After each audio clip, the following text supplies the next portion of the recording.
guys, welcome back to see us one more time. This episode, you're basically gonna hear about us, how I think truly this was the time that helped us build towards getting married and being ready for marriage. For sure. So I think these next two episodes really gonna kind of hit on that.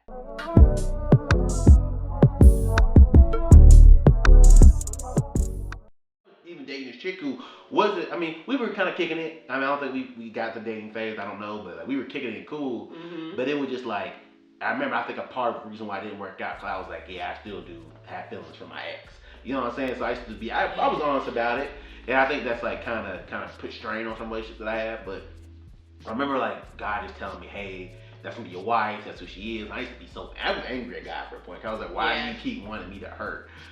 That's kind of what I went through to a point. So then it was. I mean, so Yeah. in that, obviously, that is still shooting a shot. Like I'm really not trying to hear anything because at this point, I got to a place where I was really working on my relationship with God. So I was just like, look, it's me and you, God. Like I don't know why he's trying to come back in and mess some of this up because we got a good thing going right now. I'm feeling pretty confident. Yeah. You know, I feel like I got my confidence back in some ways, and I was very much so at peace at where I was at that point.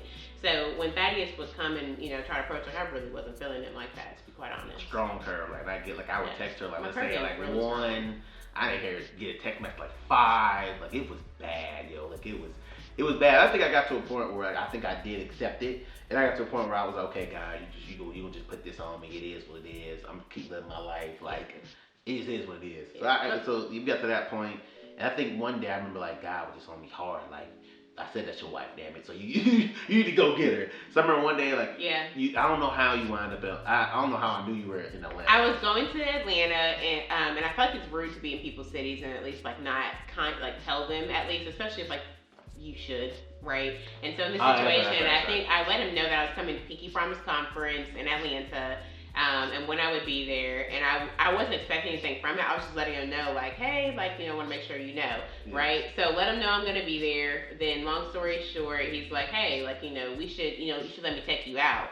And I was like, I'll let you know. I'm not sure I'm feeling that, but I'll let you know because I'm just there for a conference, and I'm there for a church conference, trying to see Jesus and experience Him. So I'd like no interruptions. So I remember I got excited. I was like, He's finally giving me the time of day. And I remember you had like been here already for like a day or so, and you didn't say anything to me. I was pissed. I was pissed. I remember I remember texting like, hey. When you get down here, I just want to see something. I've been down here for like either a day or two already. I was like, this bitch, did she really just come down here and not even tell me what's going on? So I took that as like, nah, it's done. She's not interested. Yeah, so I took that as an L. But I remember my friend, I hope Simone watches this. I remember Simone was like, well, that's not necessarily true. You know what I'm saying? Like, maybe give it a try again and see what happens. And so I told her, I was like, hey, if you want to go out, cool, let me know. We can go out, Saturday. And it was a spot I had looked up, and I was like, we can go out. And so she was like, and honestly, if it was not for Mimi, like if you're watching this as well, like if it wasn't for her, I would not have ever hit up Thaddeus to even accept the opportunity. If I had explained to her, like give her just background story, she was just like, Lauren, like you need to go out, like you need to tell him you're here. Like it sounds like you all had a great thing and just like y'all lost your way. You should hit him up. And I was just like, man, you don't even know my life. But at the end of the day, God places people in your life at certain times and tells you to do certain things. So it's like, you kind of take advantage. Truthfully, my ass was broke. I never forget that day because I was like freaking broke. And I was like, okay, Dad. If it overdrafts, just ride with it, right? So I remember we were going, but it was. I remember at the front porch thing. Pity pat, yeah. So we went and ate, and I remember like giving them I remember you was like, do you need my help? Right, I remember like giving them. I was gonna pay for my own meal. I didn't want him getting no idea. Right, I was like, no, I got it. Knowing damn well I didn't really have it. And then so I gave him my card. You know what I'm saying? I was living with myself at this time. I was trying to make it happen. So I gave him my card. We hadn't spoken like over a year at this point, right? Yeah. It was like a little bit over a year. We had broken up for a little over a year. So I gave her like my card, and then like so I was like, Lord, please don't let her come back saying they got denied. Please don't let her say if you come back and get denied. I'd be like so embarrassed, you know what I'm saying? I just like I'm trying to like display like I'm this better man, I'm better with money and all this stuff. So I tried to do all this, and then so She came back, the card, it signed it. I looked at my account, it just was overdrafted. I was like, cool, that's all right. I can make it the next week. I just got to make it the next Wednesday. That's it. But long story short, like that date, like honestly, I did see him in a different light, and it helped me to not so much like love was just blossoming right then and there, because it wasn't that. It was just like appreciation, because don't forget, Thaddeus and I were best friends first, so it was like, okay, I see him in a different way. Like, this is cool. But at the same time, I was kind of just like, okay, I'm indifferent. Like, I don't feel any type of way toward him. And but that started our relationship, our friendship back again. And so from there, it's like we just kind of started to talk a little bit more. Mm-hmm. So instead of like sending one word text back, actually had a conversation.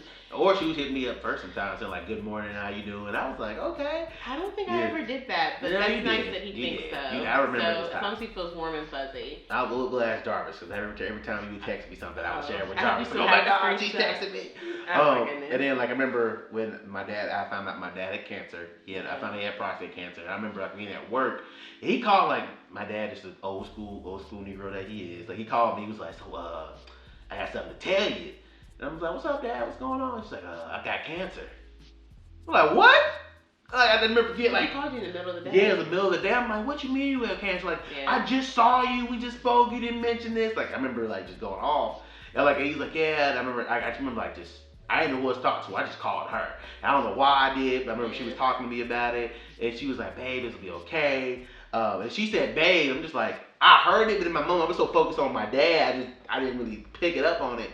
And I was like, I was telling my friend, I was like, "Yeah, man, I talked to Lauren," and she said, and I was like, "Bro, she called me babe during the conversation." And I remember like he was like, "Huh?" And I was like, "Yeah." And I was like, "But my dad," I was like, I remember I was so focused on my dad. About a month later, like she had called me and let me know, and kind of rewind real quick. I had told her basically like, "Look, you who I want to be with, you're the woman I want to marry. So, hey, whenever you're ready, I'm ready. God put this love in my heart for a reason. I know why it's there." I was like, I can prove to you I'm a better man. I can only do that by showing you, and I hope my actions speak. But it's like, I'll let you take your time. You let me know when you're ready. So it was funny. After I did that, I had a peace about me, and I just lived my life. So then she hits me up talking about, I do want us to be back together. And I was like, dang, now. This is like 4 months later. Yeah. And at this point, I was training for I think my second half marathon, or no, my first half marathon, and because during that time, like running was kind of my jam, and it was one of the ways that I processed a lot of like my emotions. And body was right too when I saw her for that first day. Hey, listen, the abs were on point. Look, I need to get that body back. But anyways, no, you fine, baby. Thanks, babe. But that was how I was processing a lot of like my emotions and whatnot. And I remember that whole run. I remember God put it on my heart, like, don't take your headphones. And I was kind of annoyed because I was like, this is an 8-mile run, this is my 5-mile run, Dad. And I was like, no, I'm not interested in this. Like, I want to take my headphones so I have something to listen to. But the whole time, God was just talking to me. And he placed on her, he's like, you need to admit that you like that man. And I just did not want to, because I think one, you don't want to be hurt again.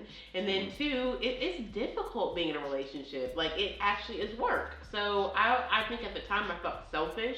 And I didn't want to, but at the same time, I had to be real and trust, and be honest about my truth, which was, I love this man. So I called him and I told him. And that was really humbling, but at the same time, I knew it would be received well, so I was okay. But, yeah. Yeah, she just had it. As soon as I got some peace, I was about to get out in the streets, I'm about to live my life. She came back at it, but no, I say that, but at the same time, I was like, I was relieved and happy. And so we started dating again. We were long distance for a while. We were from like September until I moved here in May. Yeah, so almost a year. It was like 8. Is that 8 months? Yeah, 8 months. Yeah. Wow. Yeah, yeah. So basically, we'll say that for next episode. Y'all listen to us. Just about our time about dating Atlanta. Believe me, Atlanta has a lot of stuff in it that could be distracting. So listen to that. We'll catch you next time. See ya.